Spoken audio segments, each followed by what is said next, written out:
Nemal som nikdy nejaký extrémne dobrý vzťah akože k lekárskému prostrediu. Mňa zaujímalo, že ten koreň problémov, že z čoho to tak nejak vzniká. A to mi tí doktori neboli schopní povedať. To si vyriešite, keď si dáte kortikoidy. Tu je akože strašne veľa bodov okolo kolena, takže tu vlastne tu je žlčník, tu už potom ide aj žalúdok, tuto vnútri ide slezina. Pacienti liečení s tým, že im pripravujú priamo stravu podľa 5 elementov. Čiže není to len o tých ihličkách, ale je to aj o tom, čo pijeme, ako to pijeme, čo jeme, dokonca ako to jeme. Si veľa ľudí predstavuje, že zdravé sú iba šaláty, že liečia toho človeka presne ako celok. Veľmi sa teším na rozhovor s Lukášom Kováčom, ktorého poznám z vedomých intervencií v Trenčíne. Veľmi ma zaujal jeho prístup k čínskej medicíne. Venuje sa teda čínskej medicíne s napojením na psychosomatiku. Vedel by si v skratke vysvetliť, čo je vlastne čínska medicína? Nech si trošku vieme predstaviť, o čo sa jedná. Veľa ľudí pozná už čínsku medicínu, že vedia, že to je starodávny, nejaký starodávny niekoľko tisícročný systém. Nie len systém liečenia, je to vlastne systém uvažovania, je to vlastne cesta životom. Keď sa na to pozrieme z tej komplexnej stránky, tak je to cesta životom, pretože základ čínskej medicíny tvorí nejaké rozprávanie alebo náuka o Tao. Veľmi ťažko sa to vysvetlilo, lebo je to všetko, pretože Tao je jednota. A z tej jednoty sa delí, takto popisuje čínska medicína a staré čínske texty. A z tej jednoty sa delí dvoje. A z dvojho vzniká troje, z trojho vzniká štvore a tak ďalej, nabaluje sa to. Čiže čínska medicína je vlastne o tom Tao, prastará čínska medicína, tak aby sme sa bavili, lebo existuje aj tá tradičná čínska medicína, klasická čínska medicína. Aj keď sú to už nejaké tie nálepky a nejaké tie označenia, tak ide o hľadanie rovnováhy a udržiavanie tej rovnováhy. Čiže ak máme rovnováhu v tele, medzi svojimi orgánmi, medzi emóciami, ak všetko udržiavame v tej jednej rovnakej hladinke, tak máme ten balans, máme tú rovnováhu, ktorú potrebujeme a vďaka ktorej sme zdraví. Áno, takže vlastne v prvom rade je to balans medzi nielen zdravím, ale práve aj tým mentálnym nastavením, že vlastne to úplne priamo spája. Tak, áno. Všetko to prepája. Čínska medicína vlastne to venuje sa komplexne všetkému. Čiže nie je to len o tom vlastne vyriešiť nejaké tie fyzické veci, ale venuje sa aj samozrejme podprahovo tým psychickým veciam.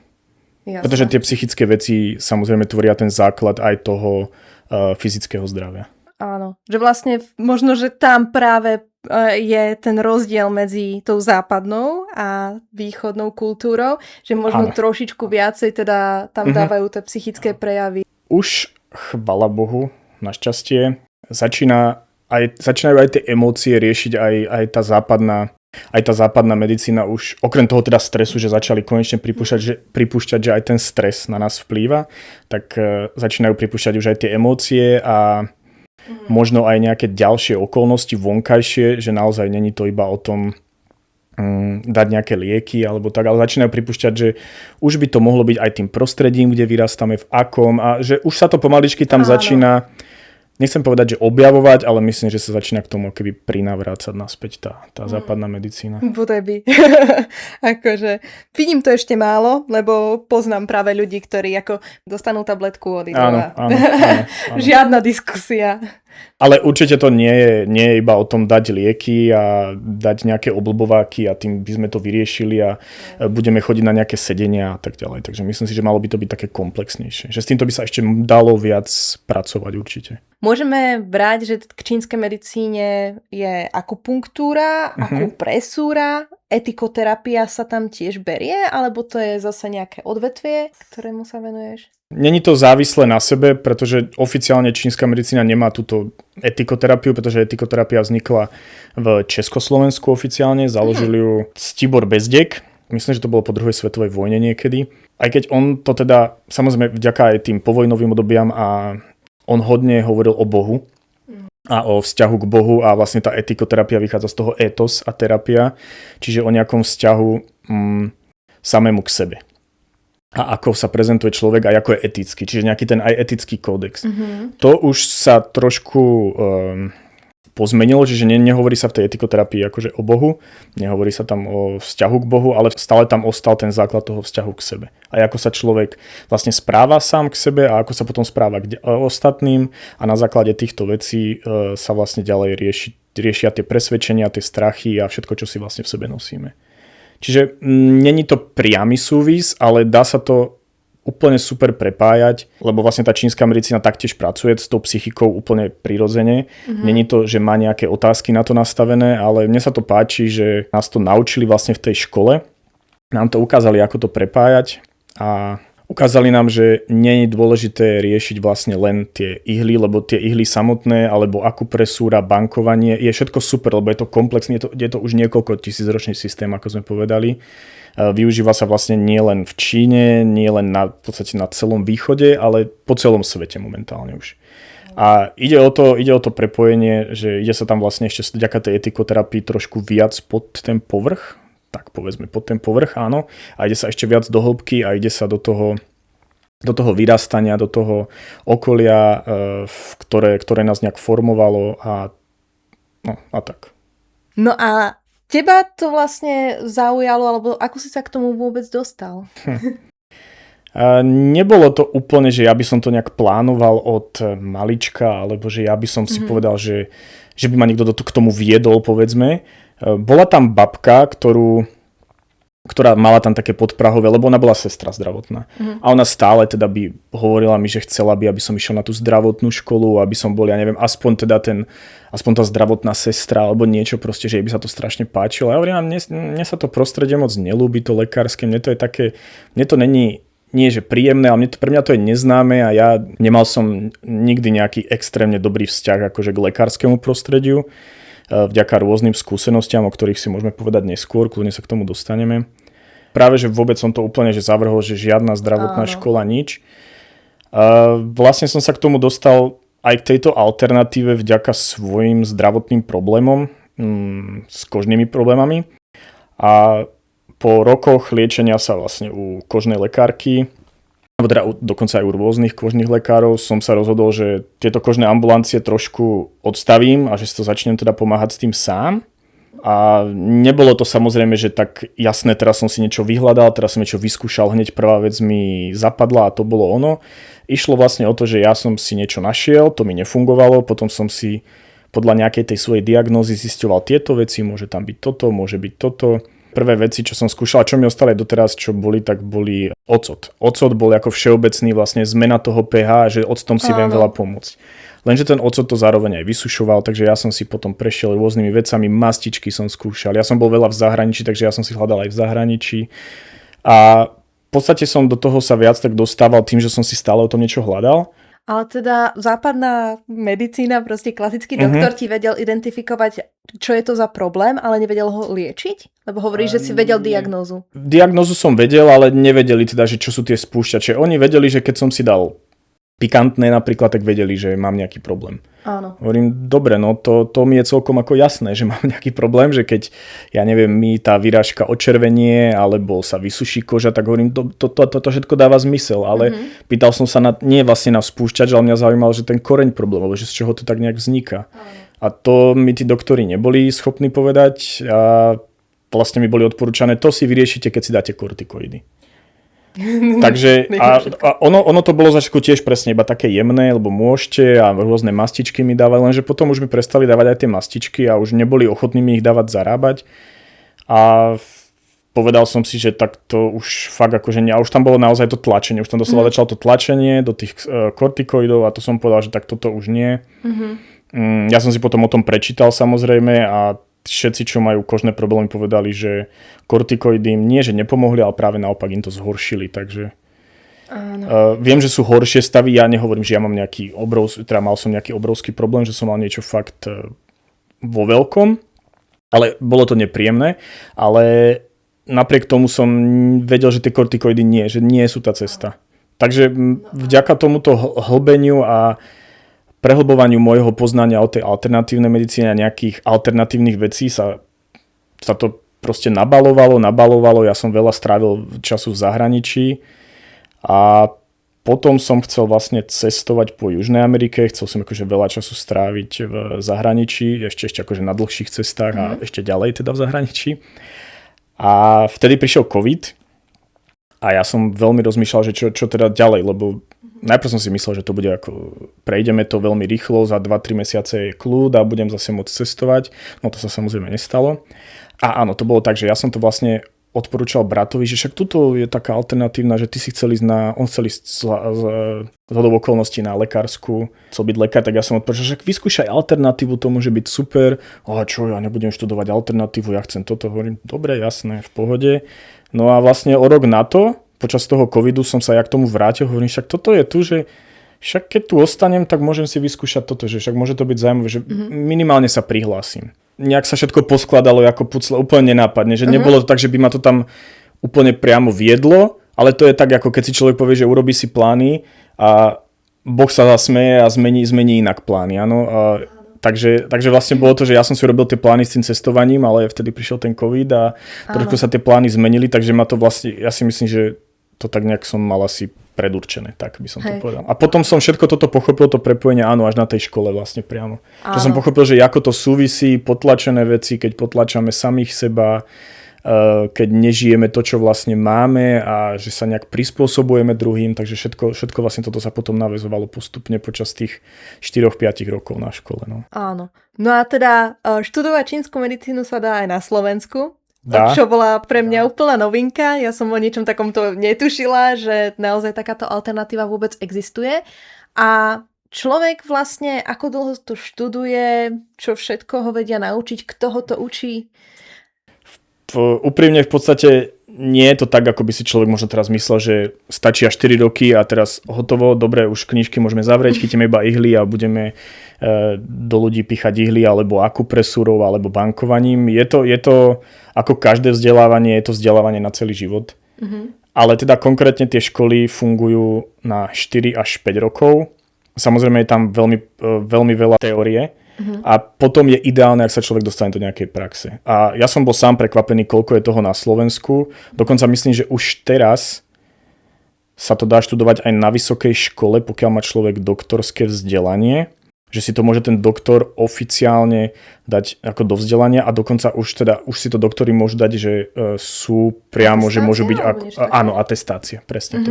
Že doktori už majú atestácie, dokonca jedna teraz moja známa aj spolužiačka, ona je teda doktorka a ona si urobila túto atestáciu, dokončila štúdium v Číne, takže dá sa už aj touto cestou už aj pre doktorov západnej medicíny. Že si môžu doplniť to svoje vzdelanie alebo rozšíriť tak. Wow, to by som fakt chcela ísť k takému doktorovi, ktorý poprepája akupunktúru a akupresúru s nejakým liečením a to...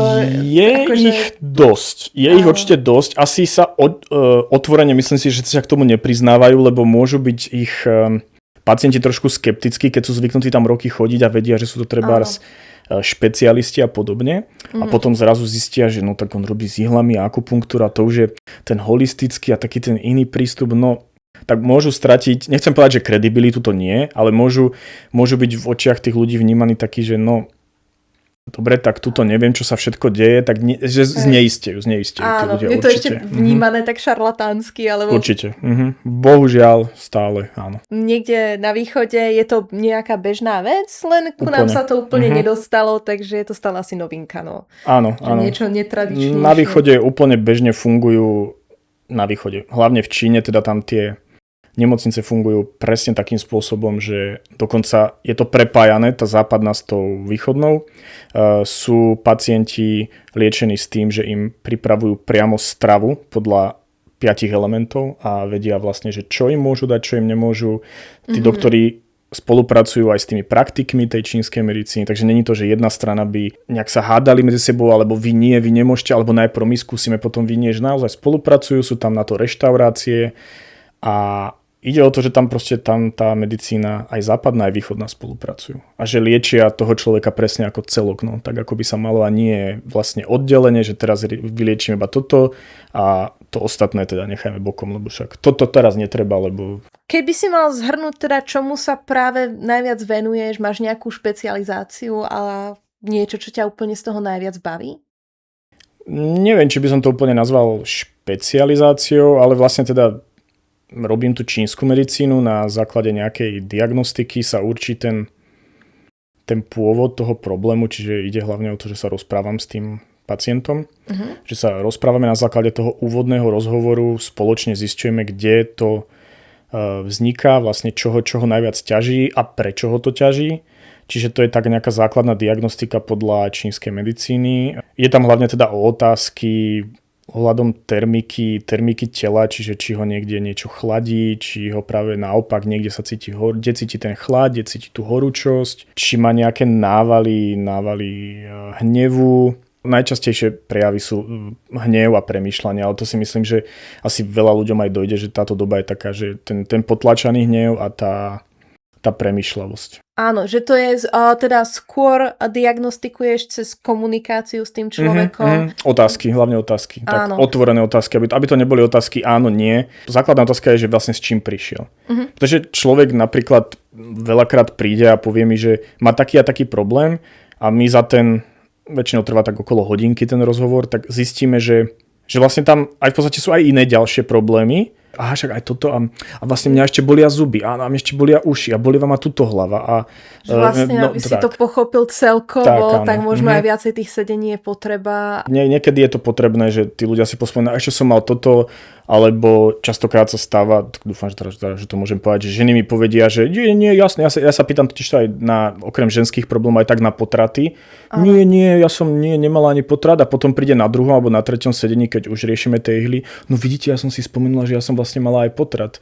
Hovorím, aha, tak to sa asi neviem, či dá zabudnúť, ale tak ja som si spomenula, no.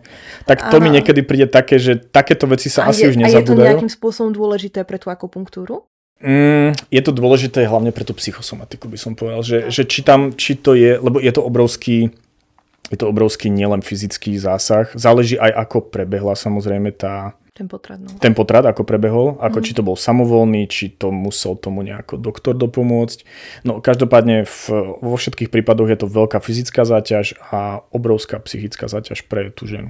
Áno. A napríklad, čo som si len nejako zisťovala, ono práve tá čínska medicína má veľmi rôzne prístupy, hej. Niekedy sa pýtajú aj na rok narodenia, po prípade diagnostikujú veci z takého výzoru toho človeka, ako vystupuje, z nejakej mimiky tváre a podobne. Aj takému niečomu sa venuješ, alebo skôr je to rozhovor pre teba? Ten výzor je tiež veľmi dôležitý, vlastne už len to, ako ten človek príde. Už len to, ako je veľmi rozhodujúca aj stavba tela, pretože potom sa to, či viac inklinuje k yin alebo k yang. A aj podľa, presne ako na tvojom tričku, alebo teda košielke, alebo neviem, ako by som to inak nazval. Je všetko veľmi dôležité. Je už len to, že treba si všímať aj, či je ten človek napríklad bledý, alebo má takú akú má farbu, či sa niekde často chytá. Ja keď som ešte chodieval takto k jednej praktičke, kde som si tiež chodil liečiť rôzne veci, tak ona si všímala všetko. Hneď, ak som sa trebárs chytil túto, že som sa takto často chytal, ona sa ma hneď pýtala, že či tam mám nejaký problém. Takže mal by si ten praktik ako naozaj všímať komplexne všetko. Čiže je dôležité aj to, či sa človek hrbí, ako dokonca rozpráva, či má nejaký väčší hlas, alebo teda hrubší hlas, alebo má taký tenší, alebo je tichší, výrečný, menej výrečný. Naozaj vlastne všetky tie atribúty toho človeka sú tam podstatné.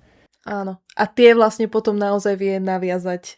Určite áno. To už keď vidím, že človek je menej výrečný, tak už viem, že není taký ten priebojný, ten yangový typ, ale je skôr taký yinový a že je taký utiahnutejší. Možno aj nebude mať taký ten oheň v sebe a tým pádom, že viem, že to nebudú nejaké problémy, že by bol príliš do nejakých vecí, ale že to bude naopak, že veľa vecí v sebe dusí. Takže môže to presne s týmto súvisieť. Nehovorím, že to je pravidlo, ale môže to veľmi úzko spolu súvisieť. A teda ty už to máš doštudované, už si normálne v praxi a vlastne, keď teda máš nejakých klientov, čo sú také bežné problémy, s ktorými za tebou chodia a po prípade s čím všetkým za tebou môžem prísť a možno s čím už zase nie, že čo už je vlastne možno aj lepšie na tú západnú medicínu. Číslo 1 je trávenie spolu u žien so ženskými problémami, čiže ja neviem, napríklad s prílišným krvácaním, s nedostatočným krvácaním alebo s nepravidelnou menštruáciou. To sú úplne top 1. A teda ja by som top 1 by som dal teda, ešte doplnil by som to vlastne aj s únavou. Takže únava, tráviace ťažkosti a ženské problémy. To by som dal úplne na prvé miesto všetky tri, pretože to sú naozaj najčastejšie veci, s ktorými ľudia akože prídu. Jasné fyzické prejavy a Tak. ja neviem, napríklad ešte mi napadá, že aj možno bolesť hlavy a takéto veci vlastne vieš do nejakej miery sa na to pozrieť a zistiť tú príčinu. A už napríklad pravda, že keď hovoríme o zlomenine, hej, vtedy asi človek radšej pôjde niekde inde. To už určite je lepšia tá západná. Áno, ale ja neviem, keď už hovoríme aj o nejakých takých vážnejších, tak povedzme rakovina. Je to tiež niečo, s čím by teoreticky čínska medicína vedela pomôcť? Nevravím, že s tým máš mať skúsenosti ty, ale zo zvedavosti sa pýtam. Mala by byť, áno.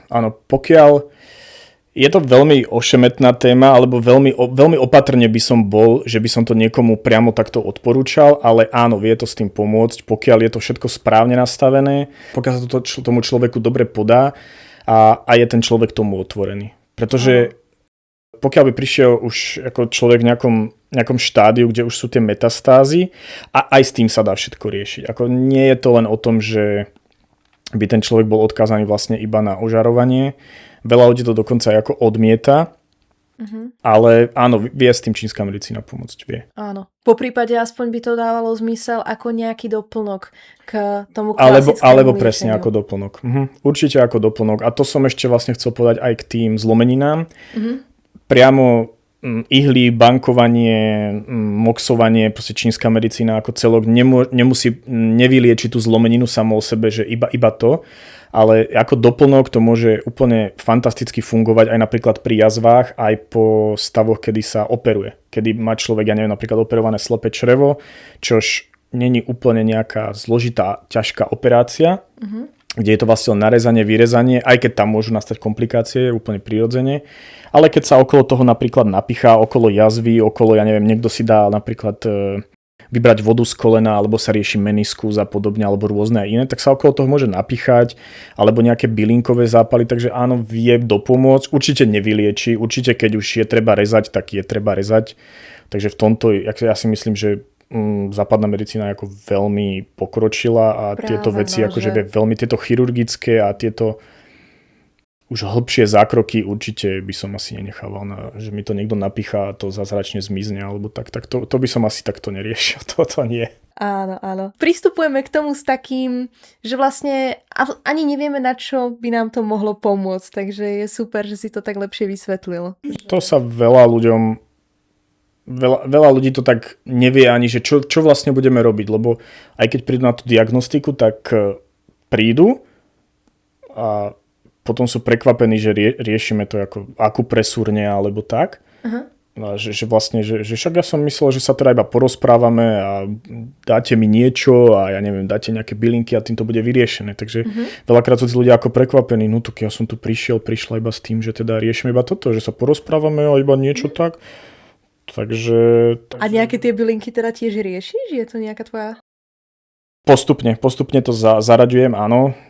Nemám úplne ešte také tie znalosti úplne prehlbené, že by som to všetko vedel komplexne, ale nejaké tie základy mám, že viem, čo treba odporučiť na nejaké zdvihnutie tej energie, alebo napríklad naopak nejaké ochladenie, že napríklad trošku také spomalenie, takže to áno. Pôvodne som teda išiel s tým, že budem viac tie bylinky riešiť a nakoniec sa to celé počas štúdia otočilo, že som zistil, že aj tými ihlami sa dá pomáhať, aj akupresúrne, bankovaním, moxovaním, všetkými tými vecami, čo obsahuje čínska medicína, aj tá etikoterapia samozrejme. Takže tie bylinky som ako keby odsunul na tú druhú kolej a teraz som si povedal, že hádam by bol už aj čas sa k tomu trošku aj vrátiť, aby som vedel tie bylinky tam vlastne priamo nadpojiť. Hej. Mohla by som ťa poprosiť o nejaký základný prehľad. Hovoríš o tom, že určité prejavy súvisia s s konkrétnym možno mentálnym nastavením alebo problémom v živote. A nejak tak, že by sme si vedeli predstaviť, hej, s čím možno súvisí hlava, alebo taká bolesť, alebo taký prejav. Napríklad únava bola spôsobená iba tým, že... veľa premýšľame a že máme tým zablokovanú energiu sleziny, pretože to môže nadväzovať a častokrát teda aj nadväzuje slezina na pečeň lebo pečeň a slezina sú priamo, ja teraz rozprávam teda hlavne o tej energetickej časti, kde sú akože prepojené a vlastne navzájom sa nejak doplňajú, blokujú a spolupracujú. Alebo nevie, takto, keď si človek, keď nevie odpúšťať a nastaviť si možno nejaké hranice, tak veľmi to súvisí s hrubým črevom. A veľmi to potom blokuje najmä to hrubé črevo, že to tam nejak tak začína a že môže si z toho buď spôsobiť zápchu, to, akým spôsobom to človek vlastne v sebe rieši a potláča, tak ďalej to potom vplýva na ten prejav. Na ten prejav, presne, na ten orgán a ten orgán potom si to energeticky vyhodnotí, že vznikne tam blokáda, nemá tú energiu toho prepúšťania, tak sa to tam vlastne nejak kumuluje, vzniká to teplo a vzniká tam zápcha. A zase mne sa to tiež spája, že hovoríme o tom, že keď sme nahnevaní, tak sa nám tvorí žlč a to myslím tiež nejakým spôsobom súvisí s čínskou medicínou. Áno, no a žlčník je vlastne taký, ja by som to dal do takého trojuholníku. Áno, žlčník, slezina a pečeň. Pretože priamo tým, že jasne sa nahneváme, sa zablokuje a trošku sa aj, môžeme si to predstaviť, že sa vlastne keby tá pečeň stiahne, neprepúšťa tú krv, to už sú tie fyzické prejavy. Tie psychické sú to, že proste nevie potom tá pečeň s tou krvou a s tou energiou pracovať. A vie teda, kde ju môže prepúšťať, že ju treba vypúšťať, lebo nahnevať sa, hnev není sama o sebe zlá emócia. Pretože podľa mňa je to dokonca aj dosť podstatné sa niekedy akože zdravo naštvať, ale pokiaľ už je to presne akože to je opakovaná emócia a už to na tú pečeň vplýva, tak tá pečeň už trošku stráca tej svojej prírodzenosti, tej prírodzenej energie a začína sa nastavovať na tú energiu toho hnevu. No a tým pádom sa teraz sťahuje a nepracuje s tou krvou ako by má, že by ju prepúšťalo potom ďalej do tej sleziny. Dáva sa tam do toho tá žlč, ten žlčník a už sa to proti sebe nejako bojuje a oni teraz vlastne tie tri orgány nevedia, či si to majú prepúšťať medzi sebou, alebo si majú tú energiu nejako rozšíriť, alebo ju vypúšťať, nevedia. Vlastne prestane tá funkcia plniť svoj účel. Tak. Ak povedzme, ja neviem, možno nejaký smútok a hovoríme, že máme zlomené srdce, potom to naozaj aj súvisí s tým srdcom? Energeticky. Ale aj fyzicky, aj energeticky, lebo zase potom okrem z tej energetickej časti, kde čínska medicína hlavne pracuje s tými energetickými orgánmi. Nie je to vždy, keď ja napríklad niekomu poviem, že vy máte problém s pečeňou alebo problém, keď už je problém so srdcom, to už sú vážne problémy, to už úplne nie je sranda, pretože srdce je v čínskej medicíne brané ako cisár. A pokiaľ už je napadnuté niečím srdce, veľmi často sa to prejavuje, keď už človek nemôže spať, má problémy vlastne s nejakou tou radosťou, nadšením zo života, tak už pokiaľ to zasahuje to srdce, tak už to ide do takého vážnejšieho, kde už sa treba na to treba zamerať, ale stále sa vlastne nenapichávajú tie body toho srdca. Že stále ešte by som, ak to nie je úplne vážne, ja by som ešte nešiel po bodoch ani akupresúrne, ani vlastne akupunktúrne, ani nejako po tých bodoch úplne srdca, pretože srdce, ono sa tak hovorí v tej čínskej medicíne, že srdce by sa ako keby nemalo otravovať, lebo je to cisár, že cisára neotravujeme s bežnou robotou, ale až keď je to naozaj že vážne, že už lebo srdce je vlastne schránka toho ducha Shen v tej čínskej medicíne. Čiže už keď sa ten duch Shen oddeluje a už sa oddeluje vlastne keby od tej hmoty a už to od seba odchádza, tak vtedy je napadnuté to srdce tak. Ešte povedzme hlava, s čím súvisí nejaká bolesť hlavy. Alebo či nás bolí ako vpredu, vzadu a podobne. Lebo toto som si napríklad akože odniesla práve z toho klasického nášho, že ja neviem, napríklad vraj sa únava prejavuje skôr vzadu alebo tak, ale čo ja viem, že máš nejaké také znalosti? Keď je to problém so žlčníkom, alebo teda keď je tam viac ten aj energetický, aj fyzický prejavy žlčníku, tak je to po bokoch hlavy, lebo vlastne žlčník ako jediná dráha vedie po bokoch tela, čiže ide aj prirodzene po bokoch hlavy a vedie vlastne po celom tomto boku až túto dole. Čiže ona ide od spodu hore a aj tu sú prejavy, samozrejme keď nás bolí niekde na boku, nehovorím, že to automaticky musí súvisieť so žlčníkom, ale viem, že keď sú nejaké tie bolestivé prejavy, píchanie trebárs tu alebo tu, dosť často to býva aj tuto, že tie body sú bolestivé. To potom môžeme ukázať, že vlastne tuto sú také body, kde si to človek môže tak ako keby sám diagnostikovať, že nechcem povedať úplne, že by mal problém s pečeňou, ale že si možno na to nejak môže dávať pozor. Že vie, že keď sa tuto chytí, tuto je taká kostička a vlastne túto pod tou kostičkou trošku vzadu, že si to stlačí. Keď akože človek že až zjajkne alebo ho vystiera z tej bolesti, tak môže to byť problém, no. Tu je akože strašne veľa bodov okolo kolena, takže tu vlastne tu je žlčník, tu už potom ide aj žalúdok, tuto vnútri ide slezina, takže tam je toho akože strašne moc. Áno. Takže nie, aby si človek nebal, že si tu niekde pichne a bolí ho, tak hneď sa bude diagnostikovať, že tak ja neviem, tá noha je hneď problém, alebo teda je slezina problém, alebo tak, takže... Áno. Niekedy to môže byť aj uderené, no, takže niekedy to môže byť iba modrina. Áno. Vieš identifikovať nejaké jasné vodítka? Určite, keď má človek problém s očami, že sú napríklad suché, slzivé, tak treba sa zamerať viac asi na tú pečeň. Pretože vlastne oči sú vývod pečene a úzko súvisia s pečeňou. No. Že pokiaľ už mi človek povie, že pokiaľ mi príde 40-ročný človek a povie, že má horší zrak, tak mu nepoviem, že jasné, vy máte problém s pečeňou a riešte si pečeň úplne prirodzene. V prípade, keď už má vyslovene žlté oči, tak ale, to už vieme. no, tak to už je jasné. No. Toto je ináč zaujímavé vlastne aj s tou diagnostikou tej očnej rohovky, tá iris diagnostika, alebo iridológia, tak tam sa to tiež dá. A to sme tiež vlastne na škole mali, takže tam sú veľmi jasné prejavy, kde sú tam nerovnováhy v tých očiach, alebo sú tam nejaké tie priehlbiny a tak, ale no, to tiež veľakrát ľudia neveria a ani to nejak nevidia, alebo kto si skúma oko. Väčšinou sú tam také škvrnky a pokiaľ sú škvrnky niekde akože na oku, tak to symbolizuje, že je problém s pečeňou. Čiže keď som vedel, že niekto má nie metastázy, ale že má nejaké nálezy na pečeniach, tak som sa hneď pozrel do očí a bolo to tam.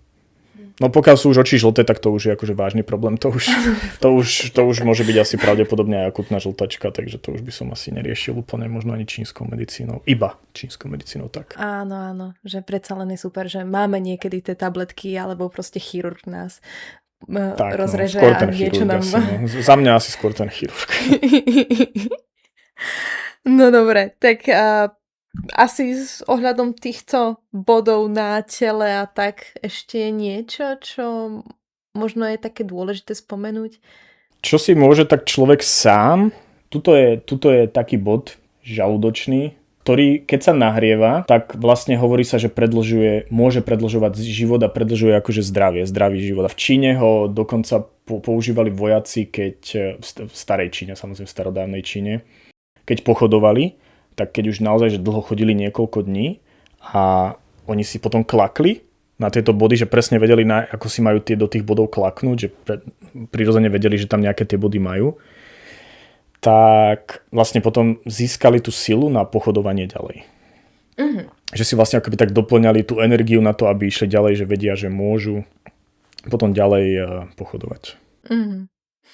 Čiže toto je veľmi odporúčaný bod ako teda pre starších ľudí. Akože asi tak mladí si to ani nemusia, lebo my mladí máme viac prirodzene tej yangovej energie, tej životnej, ktorá sa úplne prirodzene s vekom nejako vytráca. Keď berieme, že čo sú tie korene problémov, tak ako na to pozerá tá čínska medicína? Ja som si tu zapísala rôzne veci, o ktorých sme sa rozprávali, že tam je nejaké pretekanie, blokády a takéto veci. Vedel by si nám o tom povedať trošku viac? Je to vlastne v tom, ako sme sa už bavili o tej energii tých orgánov, pokiaľ je niekde nejaká blokáda, a teda veľmi často tam my blokády všetci na svete, každý má nejakú tú blokádu v tele, tak tá blokáda môže spôsobovať rôzne ťažkosti. Čiže aj tou akupresúrou, akupunktúrou, aj tým bankovaním, aj tými masážami, úplne vlastne na to existuje niekoľko rôznych spôsobov, ktorými sa to dá uvoľniť. Uh-huh. A taký príklad nejaké blokády? To zase prejdem vlastne k tým ženám. Ženy, keď majú problém s tou krvou a s keď majú problém s menštruáciou, tak úplne logicky majú problém s nejakou tou krvou, s priechodom krvi, že tá krv neprúdi tak, ako by mala. Čiže buď prúdi viac, alebo menej, alebo je teda úplne niekde zablokovaná a to súvisí so slezinou. A čo sa týka nejakého pretekania, tak... Keď je tej energie vlastne príliš a nemáme ju ako regulovať, sa to prejavuje, že sme... častokrát roztržitý, keď je to naozaj, že chceme byť akože všade a chceme tú energiu dať všade, tak to pretekanie tej energie není vlastne v takom pomere, ako by malo. Takže chceme tú energiu dať tam, chceme ju dať tam, chceme tam a chceme byť proste všade naraz a tá energia teda nevie, že kde má prúdiť, že či ju chceme venovať do ja neviem, povedzme sebarozvoja, alebo ju chceme venovať deťom, alebo ju chceme venovať svojej nejakej práci, alebo chceme, ja neviem, venovať sa treba iba domácnosti a naozaj, keď chceme tieto všetky veci nejako sklbiť, tak tam tá energia potom samozrejme rôzne sa to môže meniť. Čiže napríklad z toho pretekania vznikne to, že sa tá energia proste komplet zablokuje a telo si úplne prirodzene povie proste túto hrádzu musíme zatvoriť, tak ju zatvoríme a túto proste energia pretekať nebude a vtedy tam nastáva samozrejme nastáva tam úplne iný problém. Čiže napríklad pri tom pretekaní môže byť, že presne, že človek sa nevie sústrediť, je roztržitý, nevie, trebárs povedzme, že obsedieť, alebo ja neviem, môže tam prísť aj búšenie srdca, aj tie bolesti hlavy samozrejme s týmto môžu súvisieť. A potom si jednoducho telo povie, že tak už dosť, tak tuto prestaneme dávať, lebo sa odoberá napríklad povedzme z tej sleziny, že týmto všetkým premýšľaním a týmto prílišným tým rozhádzaním oslabujeme tú slezinu. A telo si povie, že dosť, tak tento kanál napríklad zablokuje, lebo si povie, že už toto nechce zažívať, tak ho zablokuje a začne sa to teda riešiť tým, že tam zase není ten dostatočný prietok. Keď už sa ten prietok, dajme tomu, že prekonvertuje na blokádu, tak tam vznikajú už tie bolesti. Pretože vlastne každá blokáda rovná sa bolesť. Presne ako sme sa bavili, tie bolesti hlavy. No. To je najčastejšie a pokiaľ je to nejaká potlačená, niečo, čo už potlačame, čomu sa nevenujeme, čo neriešime v živote, tak sa to proste vráti a vždy sa to, keď to stúpa, tak to ide do tej hlavy úplne prirodzene. Preto vidíme tých ľudí, aj vidíme častokrát, že keď sme naštvatí, tak samozrejme, čo ide celá krv, všetko, tá energia ide do hlavy, že človek sa tak začne sa, okrem toho, že sa začne triasť, okrem toho, že začne byť taký nabublaný, tak je proste červený. Prvé, čo je, tak je červený. Ja som ešte videla taký veľmi zaujímavý obrázok, že termodynamika tela podľa emócie a práve, že čo sa zahrieva v akej emócii, to mi prišlo hrozne zaujímavé.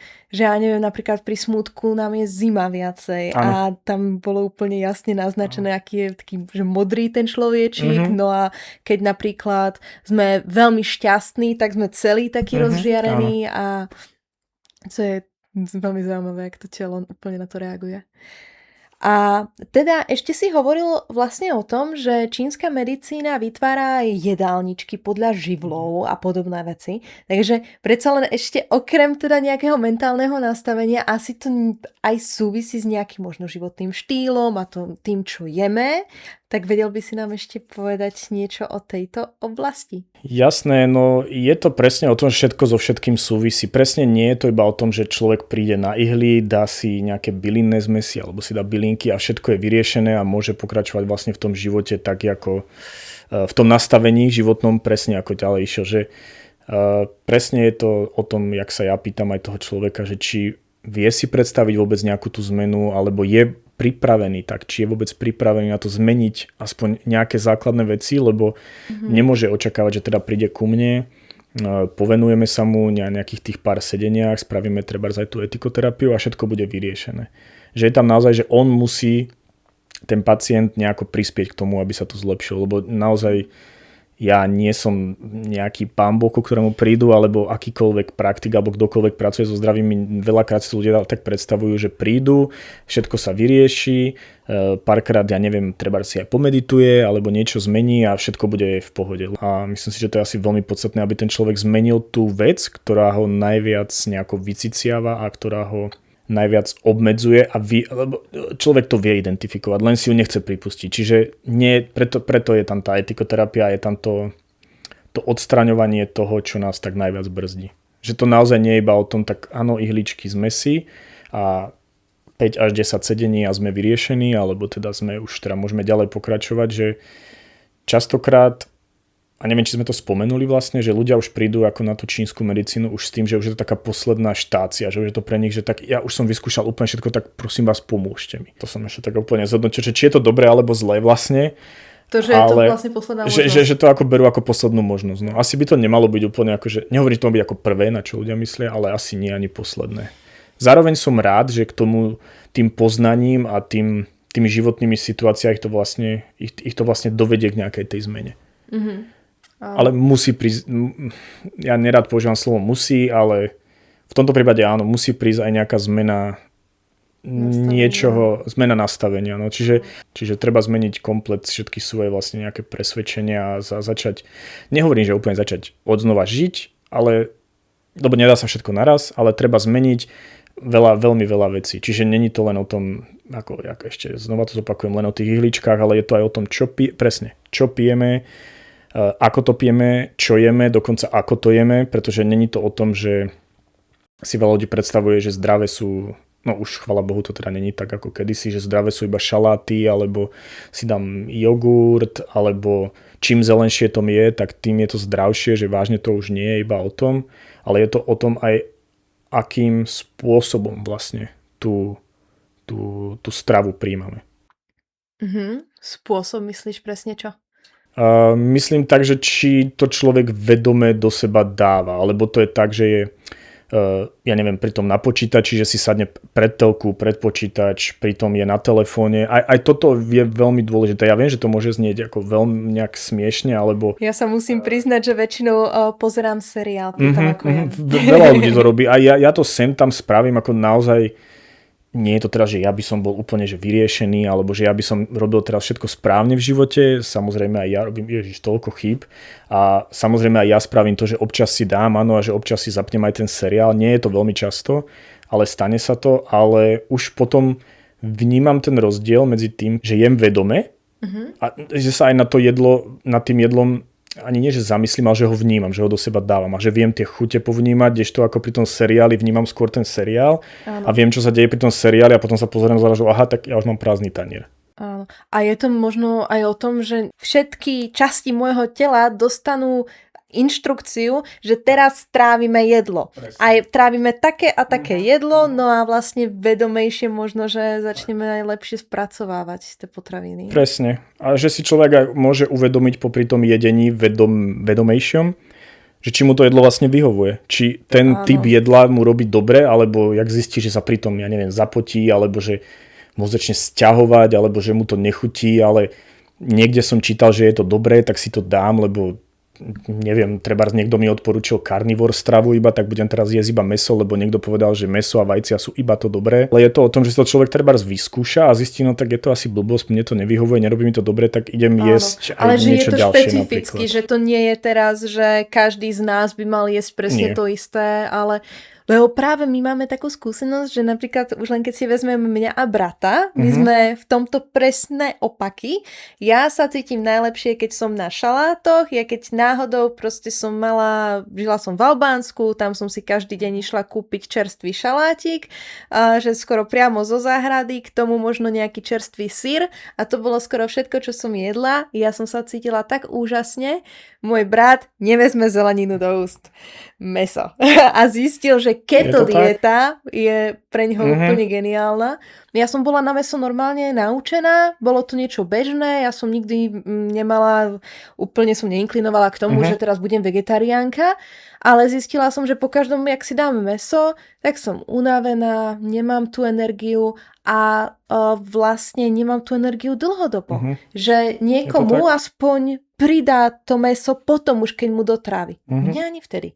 Čo sa týka tých živlov, že sa jednotlivé jedlá spájajú so živlami, tak aby som si len predstavila, hej, lebo voda chápeme, ale ja neviem, napríklad oheň, to sú veci robené na ohni, alebo... Úplne prirodzené štiplavé veci, áno. Alebo to môžu byť veci, ktoré zahrievajú zase. A ide o tú termiku tých vecí, termickú vlastnosť tých vecí, čiže voda môže byť tiež. Voda není vlastne iba, že voda, ale môže byť teplá a studená. A zase tá teplá môže mať úplne iný vplyv na nás vlastne ako tá studená voda. Že napríklad niekomu, kto je zachladený a je viac v takej tej jinovej energii, veľa je taký ustráchaný, povedzme, a má často aj nejaké problémy, ktoré sa týkajú plúc, že má nejaké respiračné problémy a bude piť tú studenú vodu, dávať si tie šaláty, jogurty, zmrzliny, treba hovorím také extrémne prípady, aby to ľudia pochopili, čo tým vlastne myslím. A že sa vlastne zachladí ďalej, tak si tým vlastne nepomôže. Lebo si tú energiu nie, že udržiava, lebo o tom to vlastne nie je, že udržiavať si tú chladnú, ale vlastne ešte viac ju prehlbí to studené. A tým nechcem zase povedať, že každý, kto je studený alebo studentý by sa mal automaticky zahrievať. Malo by sa to vlastne niekde nejako vyrovnať, lebo ako sme hovorili, tá čínska medicína je vlastne o balance. Ale dôležité je vždy, najprv vypúšťame tam, kde je toho veľa, je to niekde príliš, tak sa to zníži a niekedy to znamená, že automaticky tým sa to preleje do toho, kde je málo, že sa to vyrovná. No, takže je to veľmi komplexné, takže nie je to iba o tom vlastne, že teraz musíme toto a niekomu je chladno, tak ho šupneme do sauny a tam sa práve, že tým ešte môžeme horšie, pretože ešte tam tá ďalšia vec, že to môže byť vnútorné teplo, ktoré až tak vyčerpáva ten organizmus, že ho vlastne zachladí. Konečnom skladá, že to telo sa potrebuje prirodzene chladiť. Tým, že človek je nejaký roztekaný, stále sa rozčuluje, tak by ho ten organizmus potreboval zachladiť a my ho ešte hodíme trebárs do sauny, tak mu tým ešte napriek tomu ublížime. Mňa nikdy nelákali sauny, tak možno, že som veľmi ohnivá. Môže na tom niečo byť určite, no. Môže, no. Ale je to presne, ako som hovoril, treba sa počúvať, no tak keď niekomu nerobí niečo dobré, tak presne ako sme sa bavili o tej strave. Keď viem, že mi nerobí dobre nejaká potravina, tak nebudem si podľa možno nejakého kalorického jedálničku alebo nejakého odporúčania, predsa si poviem, že tak musím, alebo jak niekto napríklad, ja neviem, musím mať tú bielkovinu z mesa alebo z vajec alebo z niečoho, tak proste musím. No keď mi to nerobí dobre, tak skúsim si nájsť niečo, čo by mi možno robilo lepšie. Áno. Ale tým samozrejme nikoho nenabadám k tomu, aby sa prestali jesť mäso alebo tak, pretože nie je to žiaduce, aby sme vlastne všetci jedli podľa nejakého jednotného jedálnička alebo podľa toho, že teraz toto funguje mne a bude to fungovať aj tebe. Áno, lebo ja sa veľmi veľakrát stretávam práve s takýmito názormi, že a to musíš jesť zeleninu a to musíš jesť hento a to musíš jesť tamto a vlastne potom úplne neberieme ohľad na to, že nám to vôbec nechutí, že možno aj telo nám to zle spracováva, že možno aj tie chuťové poháriky predsa len trošku súvisia s tým, čo nám robí dobre. Určite, to telo je múdre, no je to od začiatku, jak sa to tam stvorí, je to úžasná vec. Už len tým, jak sa to spojí, tým, jak sa to tvorí a tým, že sú tam tie chuťové poháriky nejaké naše, tak asi vedia vlastne, čo robia. Nie je to o tom, že by sme ich potrebovali nejako oblbovať, alebo však to nejako sa prečkáme. Možno zase, keď máme stále chuť iba na čokoládu, tak to zase nenasledovať takto. Tak, presne nie, pretože to už môže vždycky niečo značiť. Keď je zase ten disbalans. Zase keď máme chuť, aj každá chuť, aj každá také chcenie po niečom, že nám niečo chýba, že máme pocit, že to musíme doplňať, tak to zase s niečím vždycky súvisí. Aj z tej zdravotnej, aj v tej čínskej medicíne to predsa tak je. Ako môj nevlastný otec napríklad, on čo je zelené, to je burina. Proste to nie, to nemôžeme. To, čo je burina, to je zelené, aj keď to je avokádo, že to není naozaj, že to není, ja neviem, špenát, alebo rukola, alebo niečo zo záhrady ideme natrhať. Proste ako náhle je to zelené, je to burina. A to je pre zajace. To poznám, už som to niekedy počula. No, to je proste burina. No. A teda čínska medicína sa venuje, pokiaľ viem, tiež prevencii a tomu, aby vlastne človek sa udržiaval zdravý. A čo sú také techniky, ako sa možno udržiavať zdravý, možno si všimnúť niečo skôr, než sa to prevalí k niečomu horšiemu? Najčastejšie tie bolesti. Bolesti, keď si človek... Bolesti a zmeny v trávení, keď si človek nevšíma, tak to môže samozrejme prerásť do niečoho väčšieho. Takže pozorovať sa ako my... Ja viem, že to je pre niektorých možno ľudí ako veľmi čudné, ale pozorovať si napríklad aj stolicu, že či sa mení tá farba a ako náhle nie je tá stolica v takej konzistencii a v takej farbe aj toho zápachu, tak treba určite spozornieť, či nemám väčší stres, či nezačínam toho riešiť trebárs príliš veľa v tom živote, alebo a samozrejme úplne prirodzene, ako sa stravujem. Najčastejšie na tie bolesti, neprehliadať ich. Čiže neprehliadať, že tu ma začalo boleť, a však tu ma včera nebolelo, tak je to v poriadku, ale keď už ma to bolí týždeň, tak vlastne zistím, že už to asi nebude v poriadku.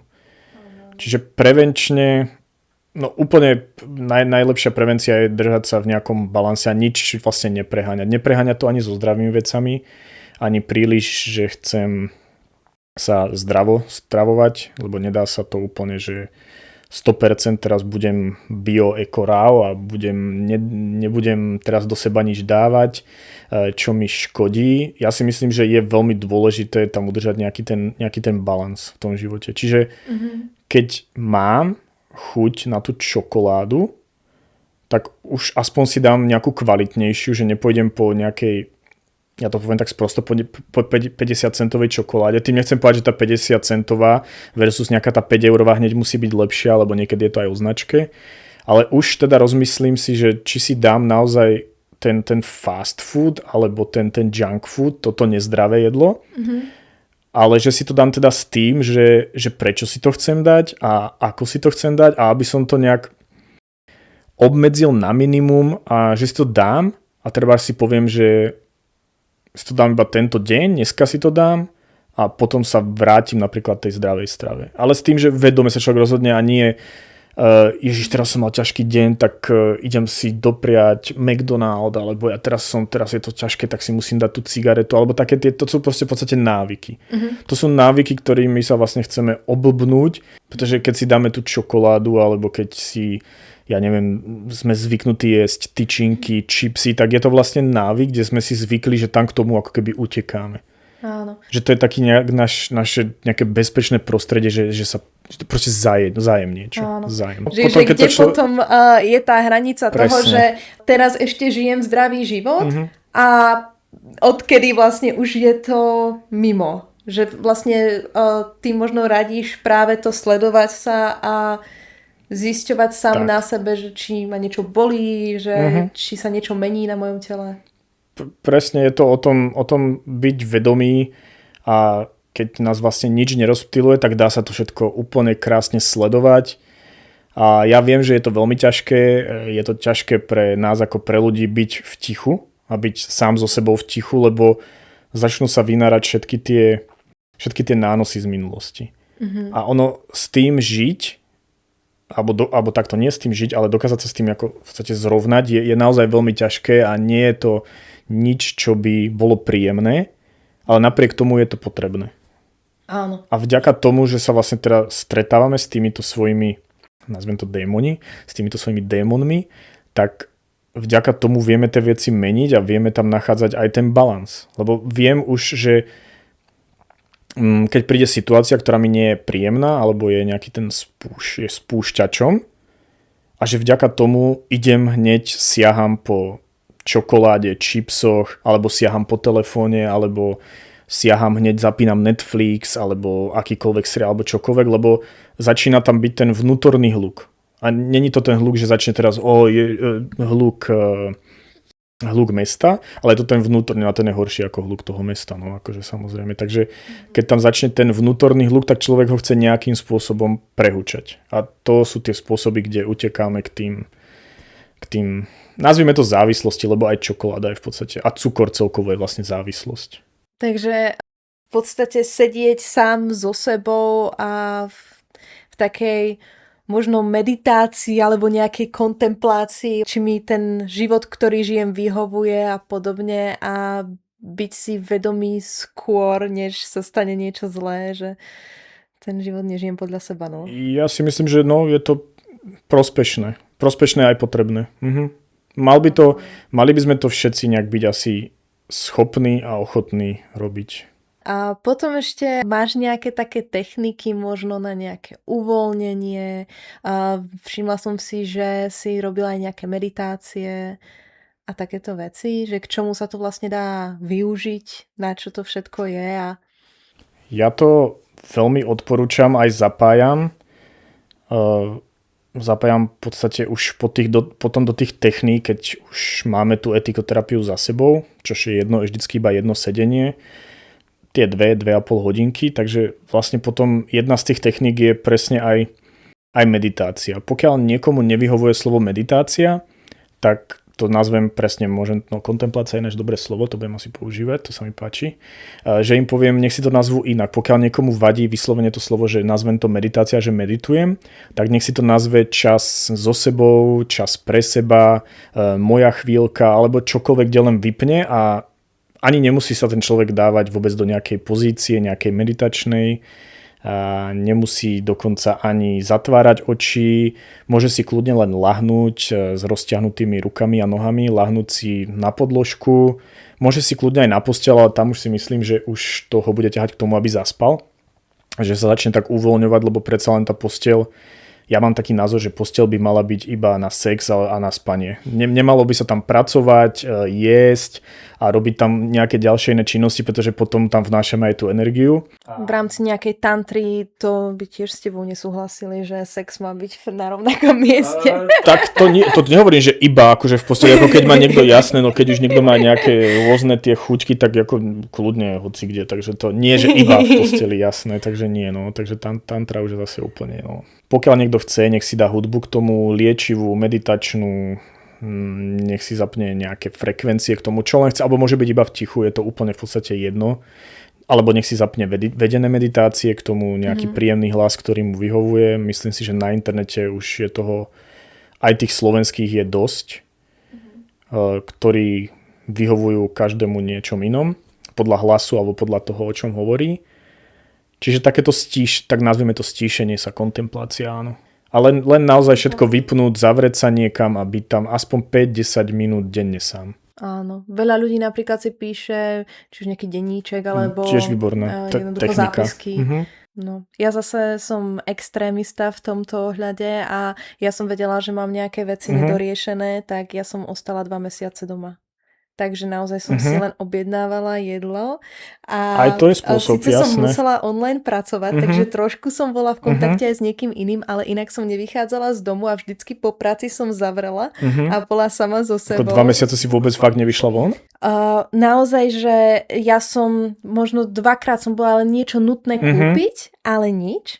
Ja som nemala spracované nejaké veci. Po tých 2 mesiacoch, jak som už naozaj vyšla von a napríklad som už začala cestovať a tak, zistila som, že tá realita sa tak veľmi zmenila, lebo vlastne s každou tou našou maličkou zmenou sa nám zmení realita okolo.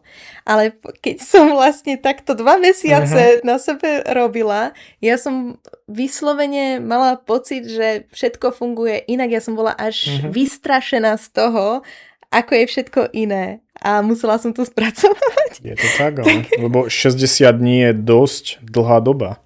To není, ako je to, môže sa to niekomu naozaj teraz, kto nás sleduje, zdať ako extrém, ale tak pomohlo ti to, tak ako prečo nie, no? Mojou inšpiráciou k tomu bolo tie tmavé miestnosti, kde človek ide napríklad na pár dní, na týždeň.